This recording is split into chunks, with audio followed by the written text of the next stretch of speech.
안녕하세요. 저는 지옥 같던 결혼 생활을 제 손으로 끝내고 지금은 사랑스러운 딸아이와 함께 제2의 인생을 살고 있는 여자입니다. 솔직히 한때는 제 인생에 다시는 봄날은 오지 않을 거라고 생각했어요. 이 시궁창 같은 현실에서 허우적거리다 결국 이렇게 늙어 죽는구나, 그런 절망뿐이었죠. 그런데 모든 걸 내려놓고 싶었던 바로 그 순간 제 안에 숨어있던 작은 불씨가 다시 타오르기 시작했습니다. 제가 어떻게 그 오랜 인내의 끝에서 모든 것을 되돌려주고 제 삶의 주인이 되었는지 그 통쾌한 이야기를 들려드리겠습니다. 제 어린 시절은 상처투성이었습니다. 아버지는 매일 술에 취해 엄마와 저를 때렸고 집안은 단 하루도 조용할 날이 없었죠. 저는 그 지긋지긋한 집에서 벗어날 수만 있다면 뭐든 할 수 있다고 생각했습니다. 그 아버지가 먼저 돌아가셨고 몇 년 뒤 어머니까지 돌아가셨어요. 그러면서 저는 혼자가 되었죠. 외롭고 너무 힘들었을 때 지금의 전 남편을 만났습니다. 그는 폭력적인 아버지와는 정반대의 사람이었어요. 늘 제 이야기를 들어주고 상처받은 제 마음을 따뜻하게 감싸주었거든요. 저는 다정함에 목마른 사람처럼 그 남자에게 걷잡을 수 없이 빠져들었습니다. 그리고 이 남자라면 내가 원하던 따뜻한 가정을 만들어줄 수 있을 거라 착각했던 것 같아요. 그 믿음 하나로 어린 나이에 결혼했습니다. 처음에는 드디어 나도 평범하고 행복한 가정을 꾸릴 수 있겠구나 희망에 부풀었죠. 하지만 제가 도망쳐 나온 저희 집이 작은 지옥이었다면 제가 스스로 걸어 들어간 곳은 더 크고 교묘한 지옥이었습니다. 결혼과 동시에 남편은 가면을 벗었습니다. 연애할 땐 그렇게 다정하던 남자가 결혼하니 세상 게으르고 자기 중심적인 본색을 바로 드러냈죠. 퇴근만 하면 옷과 양말은 아무데나 던져놓고 밥그릇 하나 싱크대에 가져다 놓는 법이 없었거든요. 제가 좀 시키기라도 하면 피곤한데 원래 이런 건 여자가 하는 거 아니야? 우리 엄마는 아빠한테 한 번도 이런 걸로 잔소리한 적 없는데 너는 왜 그래? 네, 남편과의 모든 대화의 시작과 끝은 우리 엄마였습니다. 그는 철저한 마마보이였고 시어머니는 아들을 우쭈쭈 떠받드는 사람이었거든요. 우리 아들은 어릴 때부터 머리가 비상했어. 크게 될 인물이니 와이프가 옆에서 내조해주고 잘 받쳐줘야 된다. 사실 남편은 그리 대단하거나 특별한 사람도 아니었어요. 하지만 어머님은 무조건 내 아들이 최고다, 내 아들은 특별하다라고 생각하셨죠. 어머님의 맹목적인 칭찬은 남편을 더욱 교만하게 만들었고 남편은 조금만 기분이 상해도 엄마에게 달려가 제 흉을 보기까지 했습니다. 한 번은 제가 남편의 태도를 견디다 못해 뭐라고 한 적이 있었죠. 아니나 다를까 그 길로 어머님께 전화가 걸려왔습니다. 너 남편한테 그렇게 하는 버릇 어디서 배웠어? 집안 분위기가 그 모양이라서 그런지 아주 엉망이네. 부모도 없어서 어디 배우지도 못한 것 같고 다 내가 가르쳐야겠다. 전화를 끊고 서글퍼하는 제게 남편이 다가와 말했습니다. 우리 엄마가 너 걱정돼서 그러시는 거잖아. 당신 제대로 된 집안 환경에서 안 커서 그런지 사랑받는 법도 모르고 아내의 역할이 뭔지도 잘 모르는 것 같아. 사실 정상적인 가정에선 여자가 어떻게 해야 하는지 보고 배워야 되는데 자기 집안 환경이 그게 아니었잖아. 나는 그런 거 다 이해하는데 남들이 보면 욕해. 그러니까 우리 엄마가 가르쳐주는 거, 알려주는 거 다 잘 배워놔. 어디 가서 배우겠냐? 그런 시기였습니다. 그들은 제 불행한 과거를 무기 삼아 저를 부족하고 결핍 있는 사람으로 만들었고 자신들의 행동을 가르침으로 포장했어요. 처음엔 너무 기막히고 서러웠는데 일종의 가스라이팅이었는지 나중에는 저도 제가 그런 사람이구나 싶더라고요. 폭언과 막말에 익숙해지게 된 거죠. 저는 이런 모욕을 듣고도 모른 채 해야 했습니다. 돌아갈 곳이 없다는 제 처지가 발목을 잡는 족쇄가 되었던 거죠. 지금 생각해도 참 비참하고 힘들었던 것 같아요. 속에서는 우울과 화가 계속 쌓여갔고요. 그러던 어느 날 남편이 저녁상 앞에서 폭탄 선언을 했습니다. 아이를 돌보느라 온종일 지쳐있던 제게 그는 마치 대단한 소식이라도 전하는 듯 상기된 얼굴로요. 여보, 나 회사 그만뒀어. 뭐라고? 나랑 상의 한마디도 없이? 당신 무슨 짓이야? 모르면 잠자코 있어. 다 계획이 있으니까. 당신은 맨날 그렇게 부정적이야. 요즘 주식으로 돈 버는 사람 많다고. 내가 아는 사람도 주식으로 돈 엄청 잘 벌었거든. 나 그 사람 밑에서 배우려고. 솔직히 월급 모아서 언제 부자 돼. 이건 기회야. 기회가 있을 때 잡아야 된다고. 그 사람이 아무나 가르쳐주는 줄 알아? 내가 이러는 거 결국 다 당신 고생 안 시키려고 이러는 거야. 가족을 위해서. 저는 기가 막혔습니다.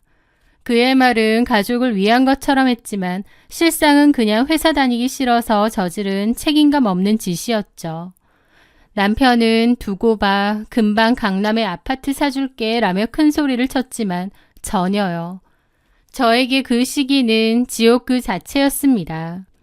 남편은 매일같이 휴대폰 주시계만 들여다보며 일이 일비했고 집안은 그의 한숨과 신경질로 가득 찼습니다. 당연하겠지만 결과도 처참했죠. 시어머니 돈에 여기저기서 끌어모은 대출까지 주식에 쏟아부었는데 그 돈을 몇 달 만에 흔적도 없이 날렸으니까요. 어느 늦은 밤 술에 취해 들어온 그는 제 앞에 무릎을 꿇었습니다. 그리고 고백한 빚은 무려 3억 원이었습니다. 순간 세상의 모든 소리가 사라지는 기분이었습니다. 눈앞이 캄캄해지더군요. 도대체 무슨 생각으로 이런 짓을 벌였나 싶고요. 제 세상은 산산조각 났습니다. 남편은 방에 틀어박혀 망했다는 말만 반복했는데 그 와중에 어머님은 모든 책임을 제게 돌렸습니다. 네가 옆에서 부축이니까 내 아들 인생이 이 꼴이 된 거 아니야. 이래서 사람이 잘 들어와야 되는데 네가 너무 박복하다 보니 내 아들까지 저렇게 된 거다. 그리고 너는 아내가 돼서 남편이 잘못된 길로 가면 뜯어 말렸어야지. 대체 뭘 한 거니? 아이고, 팔자 드생게 들어와서 집안을 다 말아먹네. 그러면서 제 탓으로 돌리는 거예요. 단 한 사람도 제게 미안해하지 않았고요. 남편은 여전히 방구석 폐인이었고 어머님은 틈만 나면 저를 들볶았습니다. 어느 순간 정신이 번쩍 들었습니다. 이 집에서 나와 내 아이를 구할 사람은 나 자신밖에 없구나라는 것을요. 품에 안긴 아이의 숨소리를 들으며 이를 악물었습니다. 이렇게 살 순 없다고. 이 아이에게는 절대로 나 같은 시궁창을 물려주지 않겠다고. 반드시 내 손으로 일으켜 세우겠다고요. 그날 이후 저는 독하게 마음먹었습니다. 대학 시절 배운 웹디자인을 미천 삼아 쇼핑몰을 시작했죠. 아이를 둘러업고 동대문 시장을 돌아다니며 발품을 팔았습니다. 그리고 집에 오면 아이를 재운 뒤 거실 구석에 조명을 세우고 새벽 4시까지 상품 사진을 찍고 꾸벅꾸벅 졸면서 상세 페이지를 만들었습니다. 집안일, 육아와 병행해야 했기에 하루 서너 시간 쪽잠을 자는 게 전부였지만 멈출 수 없었습니다. 실패하면 내 아이와 함께 길바닥에 나앉는다는 공포가 저를 채찍질했거든요. 간절함이 하늘에 닿았던 걸까요? 아이를 키우면서도 편하고 예쁘게 입고 싶은 엄마들의 마음을 정확히 꿰뚫은 코디가 입소문을 타기 시작했습니다.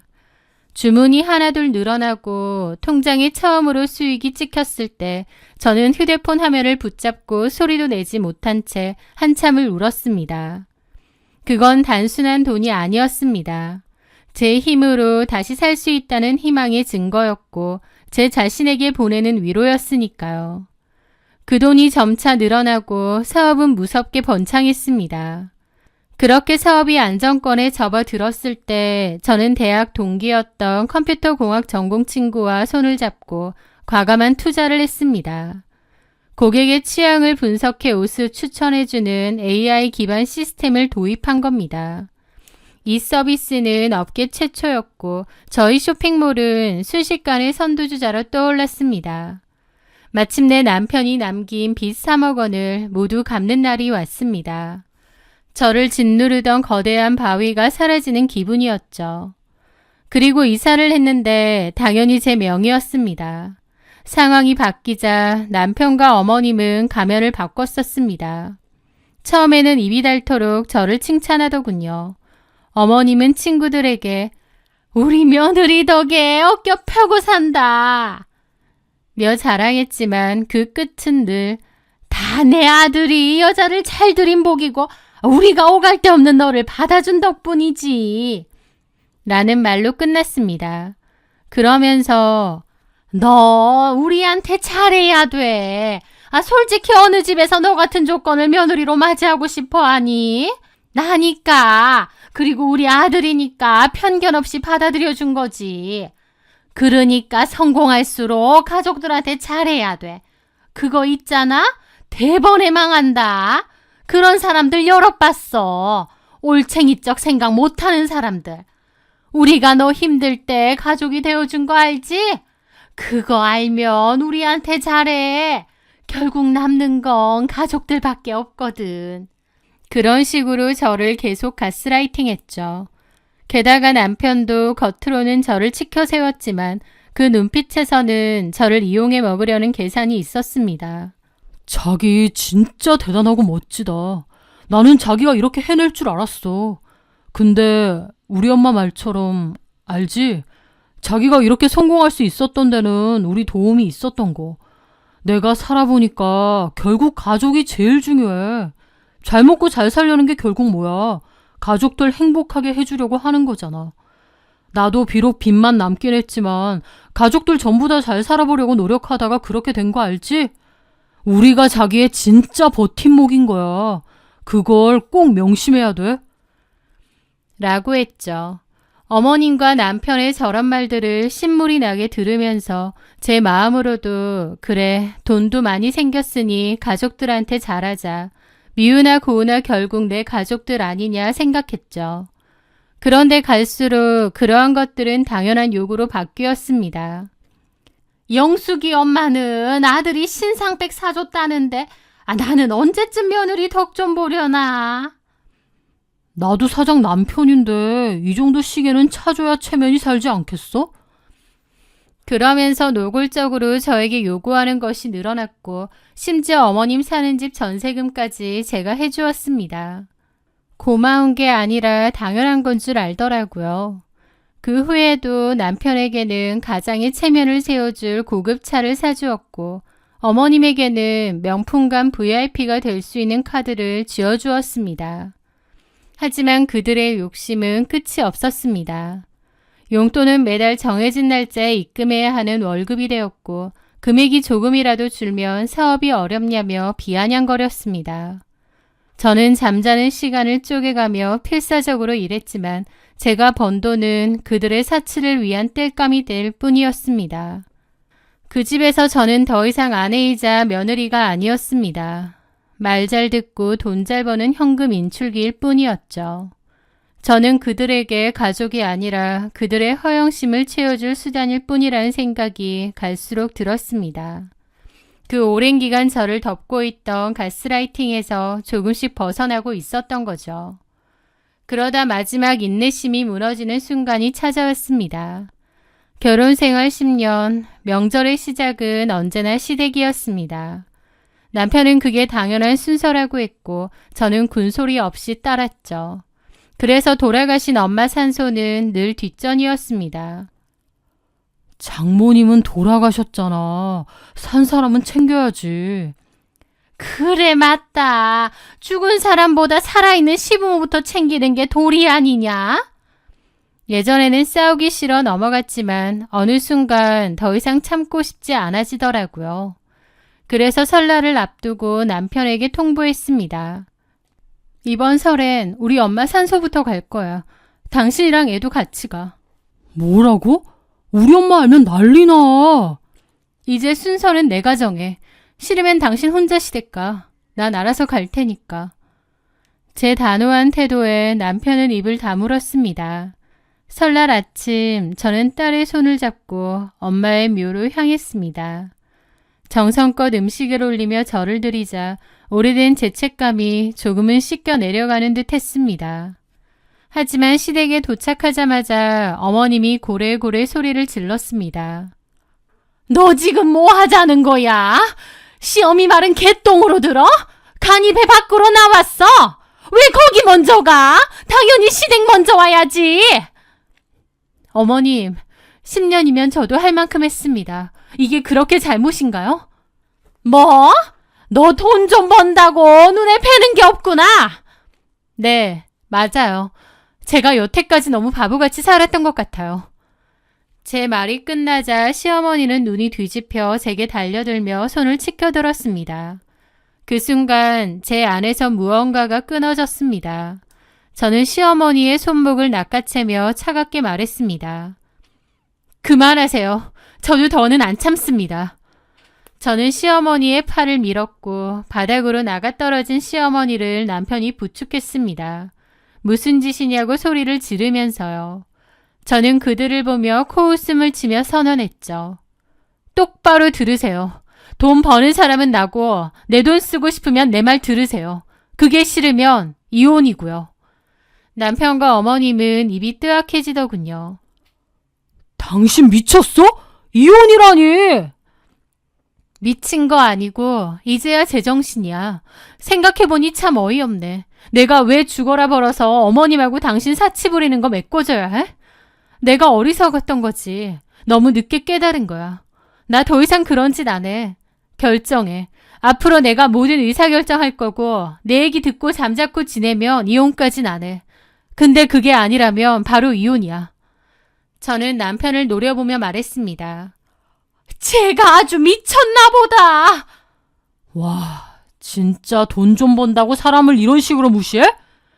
더럽고 치사해서 정말. 야, 네가 벌면 얼마나 벌었고 우리한테 뭐 얼마나 해줬다고.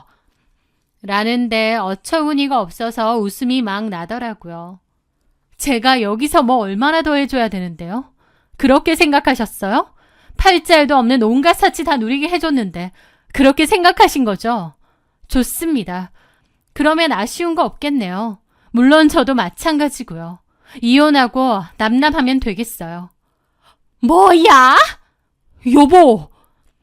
기생충 같은 당신들과 더는 엮이고 싶지 않네요. 저는 그 말을 끝으로 딸과 함께 집을 나왔습니다. 그리고 돌아오자마자 바로 움직였죠. 가장 먼저 현관문 비밀번호를 바꾸고 남편의 신용카드를 모두 정지시켰습니다. 두 번 다시 제 돈으로 흥청망청 쓰게 둘 순 없었으니까요. 그 다음은 남편이 목숨처럼 아끼던 것들을 처분해야 했습니다. 제가 사준 명품 시계와 물건들을 싹 다 박스에 담아 중고 사이트에 팔아버렸습니다. 며칠 뒤 법적 절차를 거쳐 이혼 소장과 함께 어머님께 드렸던 전세금 반환 내용 증명을 보냈습니다. 일주일 안에 집을 비우고 돈을 갚지 않으면 강제 집행하겠다고요. 예상대로 어머님은 전화해서 악을 썼지만 저는 무시했습니다. 약속된 날짜에 집행관들과 함께 집을 찾았습니다. 현관 앞에서 버티던 어머님은 울고불고 소리쳤지만 법은 냉정했죠. 짐 하나하나 집 밖으로 내던졌어요. 길바닥에 짐더미 위에 주저앉아 욕을 퍼붓는 어머님의 모습을 보며 저는 10년 만에 처음으로 속이 시원하다는 걸 느꼈습니다. 그리고 그 후 저는 남편과 이혼했습니다. 남편은 자기도 보란듯이 성공해서 제 콧대를 납작하게 해주겠다고 이를 갈더군요. 하지만 그가 택한 성공의 길은 한심하게도 도박이었습니다. 능력도 멋도 없는데 큰 돈은 벌고 싶으니 선택한 게 결국 도박이었던 거죠. 한심하게도요. 주변에서 들은 얘기로는 그나마 이혼하면서 재산분할 받은 돈 다 날렸다더군요. 광원랜드 근처 허름한 모텔을 전전하며 지내고 있다고 합니다. 어머님은 갈 곳이 없어 찜질방을 떠돌다 결국 변두리에 손바닥만한 월세방으로 들어갔다는 소식이 들려왔고요. 제가 눈치 보며 맞춰주던 사람들, 저라는 물주가 사라지니 단박에 그토록 초라한 신세가 된 겁니다. 지금의 저는 누구의 방해도 받지 않고 오직 제 딸과 저만의 행복을 위해 살고 있습니다. 아침이면 딸을 꼭 안아주며 사랑한다고 말해주는데 그때마다 진짜 가족은 이렇게 서로를 위해주고 사랑해주는 사이구나 새삼 깨닫습니다. 남편과 어머님에게서 받고 싶었던 그 가족에 대한 안정과 사랑을 저희 딸로부터 얻고 있는 것 같아요. 불우했던 가정사 때문에 시어머니와 남편의 가스라이팅에 휘둘려 10년을 바보처럼 살았습니다. 불합리하다는 걸 알면서도 나만 손해본다는 걸 알면서도 참았죠. 하지만 뒤늦게라도 정신 차렸고 더 이상 말도 안 되는 상황에 휘둘리지 않으려 발버둥 쳤습니다. 과거의 상처가 저를 족쇄처럼 올가매고 있었던 것 같습니다. 그들은 제 상처를 교묘하게 이용해 저를 지배하려 했고 저는 오랫동안 그것이 제 운명인 줄로만 알았습니다. 하지만 깊은 절망 속에서 깨달았습니다. 제 삶의 유일한 구원자는 바로 저 자신이라는 것을요. 저를 짓밟으려는 손을 뿌리치고 스스로 일어설 때 비로소 진짜 제 인생이 시작되었습니다. 혹시 지금 누군가에게 부당한 대우를 받으며 홀로 눈물 짓고 있다면 부디 제 이야기를 통해 작은 용기라도 얻으셨으면 좋겠습니다. 당신은 결코 부족하거나 못난 사람이 아닙니다. 누구보다 행복할 자격이 충분한 소중한 존재입니다. 긴 이야기 끝까지 들어주셔서 진심으로 감사합니다. 앞으로는 제 딸과 함께 웃을 일만 만들며 보란듯이 잘 살겠습니다.